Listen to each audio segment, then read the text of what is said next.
Hello there everyone, it's Michelle here. Welcome to another Health Coach Skills tutorial. So today we're going to talk all about the wounded healer in health coaching. So that's going to be our topic today. I'm just going to get this sharing over to our Facebook group and then we'll get going. All right, so let me just refresh my page here, find the video, and we'll get into it. So this is an awesome topic today. I had some fun researching it, and this is not a topic that I've spoken about before, so I'm really looking forward to it today. So there's our video. Let's just share it.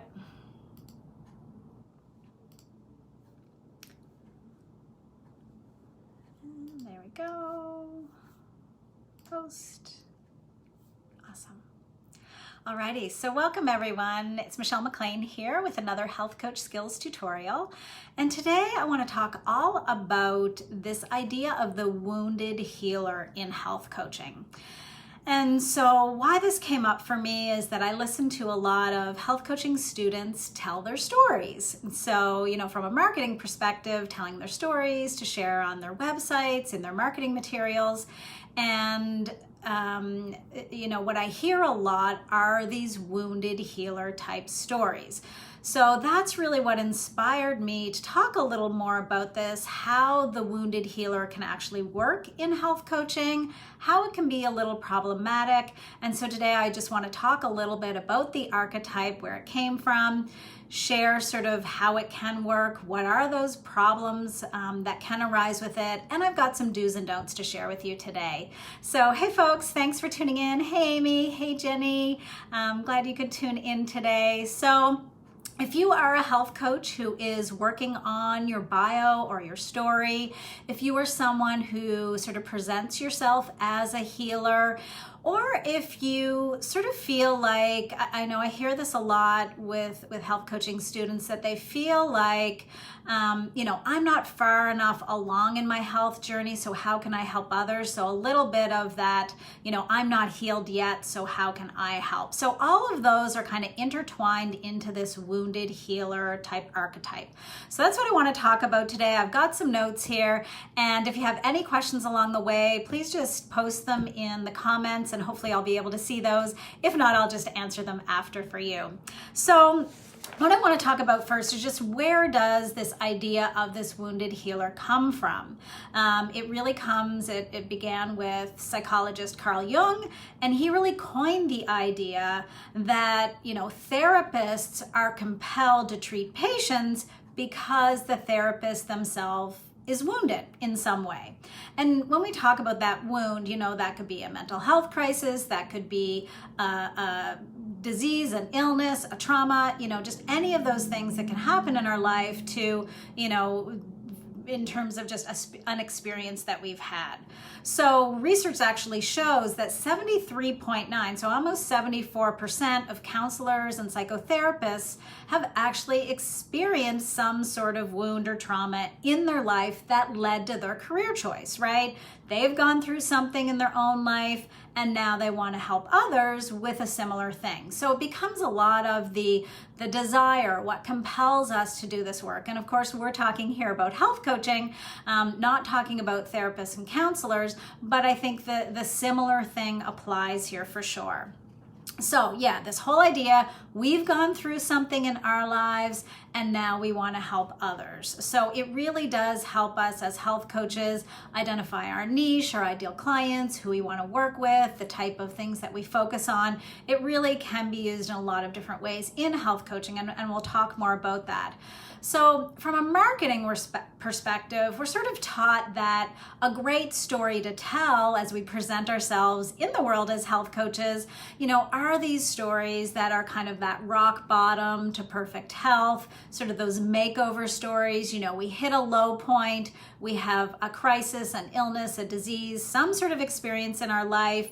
We go through some sort of treatment, we go through a healing journey, we have a transformation, we come out the end, we're now healed, transformed, recovered, and now we want to help others, right? So that's a typical sort of trajectory of a story that we're encouraged to share, that's a really powerful and a compelling story to share.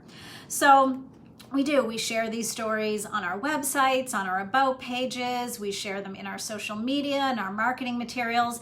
And the idea behind that is to really connect with our potential clients, right? For our clients to get a sense of who we are and what we've been through so that they can relate and feel like, yes, this is the right health coach for me because they've gone through something similar, so that they can understand what I've been going through.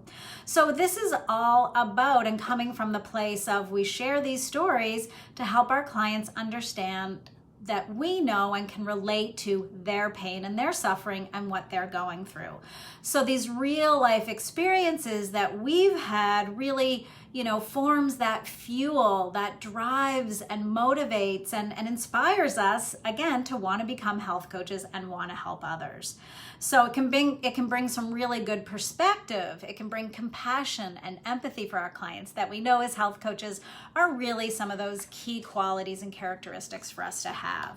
So that's how, the wounded healer concept can work for us as health coaches, right? We share the stories, we connect, we have empathy, compassion, and then we can support our clients in that way.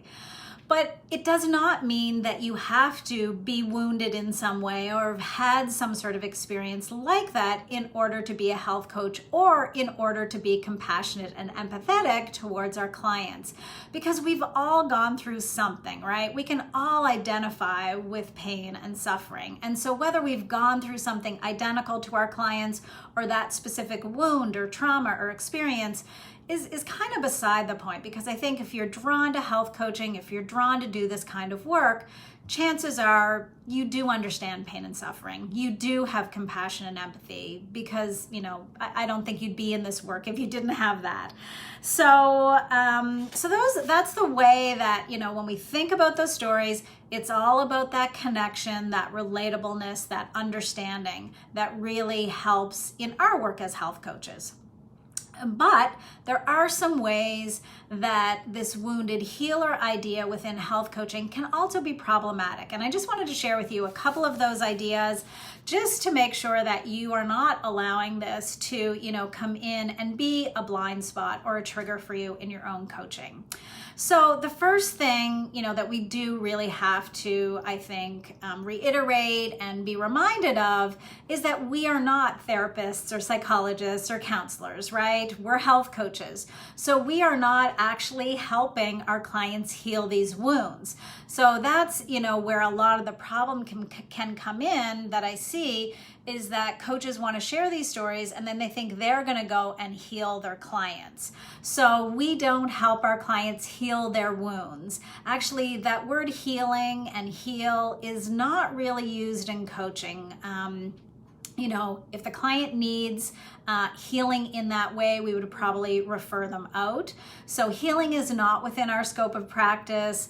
Really, what we focus on is behavioral and those lifestyle changes, right? And of course, if you have other training or certifications or licenses, as a mental health practitioner or other things that you're going to draw on to be a healer, you're combining some sort of healing with health coaching, then that's absolutely fine. But I'm talking about here today, if you're purely a health coach, if your training is health coaching, then, we are not healers. So I do hear a lot of new health coaches saying things like, I'm here to help you heal, get to root causes, those kinds of things. And that really is not our job as a health coach.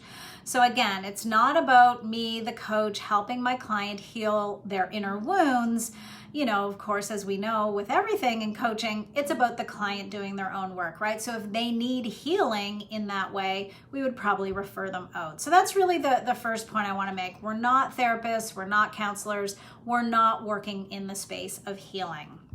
The second thing is that it also doesn't mean that we're treating our clients. So this is very similar in the way that, that I said, I hear a lot of health coaches saying, well, this is my story. This is the treatment I went through. This is all the, the therapy, all the things that I did to heal myself. Now I'm going to lead my clients through a very similar regimen or protocol or, recommended route that you might want to invite the client to take. And again, we're not doctors, right? We are not diagnosing, we're not prescribing, we are not treating. So just because we went through some sort of healing journey, treatment program, transformation of some sort, it does not mean that we are then taking that protocol, regimen, whatever you want to call it, and then delivering it, suggesting it, recommending it to our clients. That is not within our scope of practice either. So these are just some ways that, coming from this wounded healer place can sometimes be problematic in health coaching. So the other point of it is that a lot of times people will feel like, health coaches will feel like, well, because I did this and it worked for me, it's going to work for everybody else. So we kind of have this mindset that the way I did it is the right way and it's going to be the right way for everyone else. And we know from health coaching and bioindividuality that what works for me may not work for everyone else. So we really want to be cautious to go down that way as well. The other things is that, we don't want to let these wounds, these past experiences, these traumas become our blind spots. So I started to jump into that already. If you have not done your own work, your own healing work, which is so important as health coaches, as we're supporting others, those wounds can really become blind spots. They can become like shadow wounds, right? Like that dark shadow that kind of keeps lurking in and impacting your ability to show up fully and wholly to support your clients.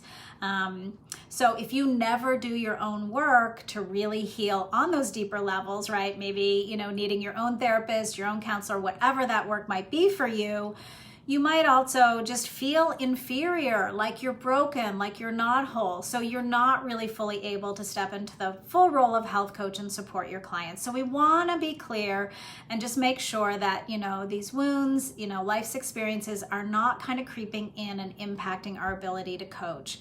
So, you really do need to do your own work. You need to, work on your own healing process. And that does not mean that you need to be fully, 100% perfect and good. We're all on our own healing journeys. We're all on our own health and wellness journeys. So it doesn't mean that we have to be perfect and got it all figured out, but it does mean, I think, that we need to be doing the work, right? We need to make this a priority in our own lives so that we can show up from that place of integrity with our clients.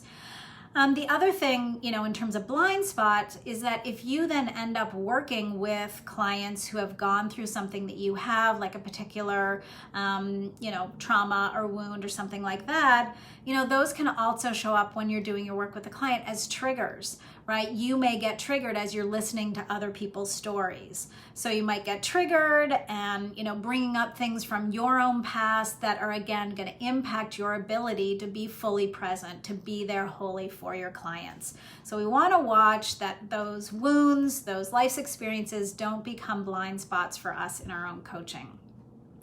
The other thing that can happen that I hear a lot from coaches is that when you do share your story, your past experiences, what you've been through, that sometimes we start to feel like a fraud or an imposter. And I sort of touched on this just a moment ago in saying that, as we share our stories, we sort of feel like, well, I'm not fully healed yet. I'm not fully recovered. I haven't fully figured all of this out. So we feel like that means that I can't help. So there's kind of like a double-sided one here, right? On the one point, we don't have to be fully healed before we can start. I've often heard it say that as long as we're a few steps ahead of our clients, then we can support them.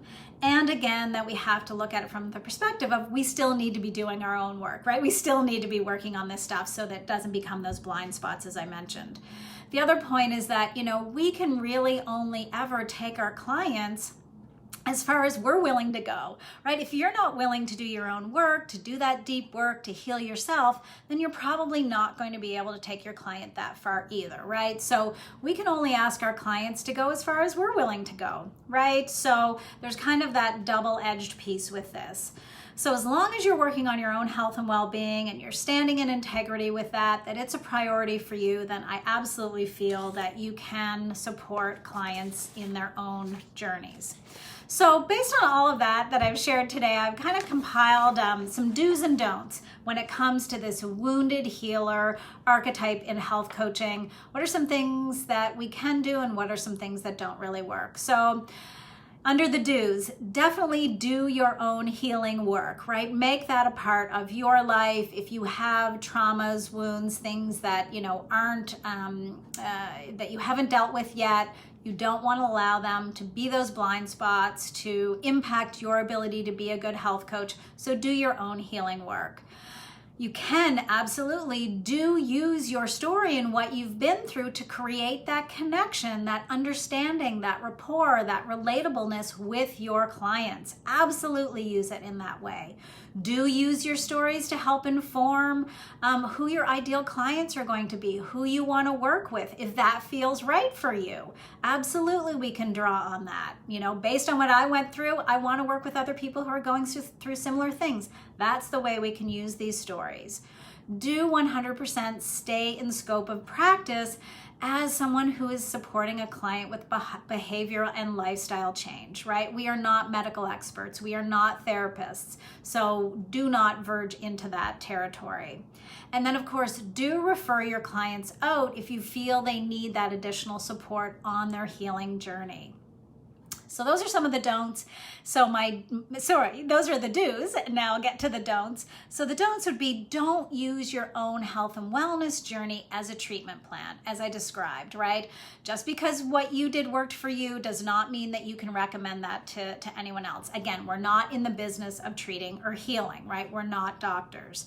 Don't use what you did as the only way. So that's another sort of twist on that same thing, that, well, this is what I did. That's the only way that's going to work for you, right? That gets us into our biases, and we really don't want to be showing up from that place. There's all kinds of things that could work for your client.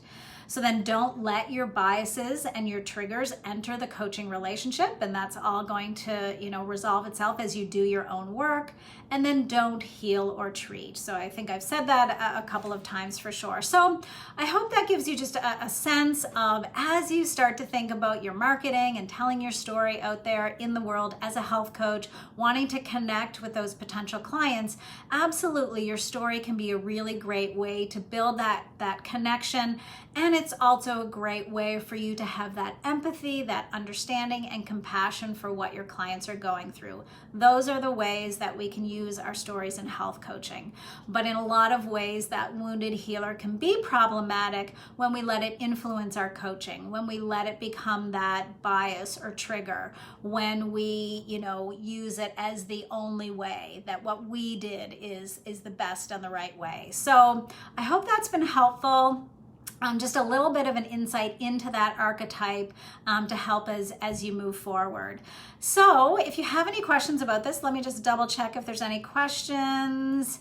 I don't see any questions there, but if you have any, I'd be happy to answer them. So you could just post them in the comments underneath the video, and I'd be happy to answer them at any time. Also, if you're not already part of my Facebook community called Coaching Skills for Health Coaches, I'd love to have you come and join the Facebook community. So I hope that's been helpful today. Have a great day, everyone. We'll see you next time. Bye for now.